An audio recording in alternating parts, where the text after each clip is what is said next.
Hi guys, అందరికీ రాఖీ పండుగ శుభాకాంక్షలు. అసలు రాఖీ పండుగ ఎందుకు జరుపుకుంటామో తెలుసుకుందామా? ఏంటి రాఖీ పండుగకి ఇంత పౌరాణిక గాథ ఉందో తెలుసుకుందాం. రాఖీ, రక్షాబంధన్ లేదా రాఖీ పౌర్ణమి అని పిలిచే ఈ పండుగను కొన్ని ప్రాంతాల్లో శ్రావణ పౌర్ణమి లేదా జంధ్యాల పూర్ణిమ అని కూడా పిలుస్తారు. అన్నా చెల్లెళ్ళు లేదా అక్కా తమ్ముళ్ళ మధ్య ప్రేమానురాగాలు సూచకంగా ఈ పండుగనైతే మనం జరుపుకుంటాం.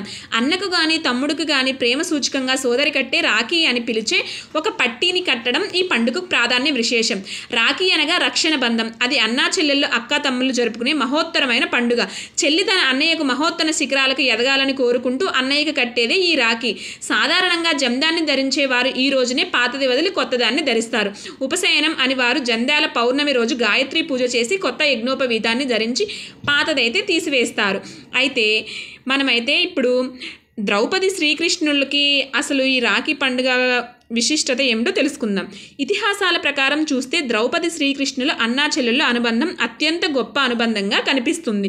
శిశుపాలుడిని శిక్షించే సమయంలో సుదర్శన చక్రాన్ని ప్రయోగించిన శ్రీకృష్ణుడు చూపుడు వేలికి రక్తం ధారగా కారుతుందట. అది గమనించిన ద్రౌపది తన పట్టుచీర కొంగు చింపి వేలికి కట్టు కట్టిందట. దానికి కృతజ్ఞతగా ఎల్లవేళలా అండగా ఉంటానని శ్రీకృష్ణుడు ద్రౌపదికి హామీ ఇచ్చాడు.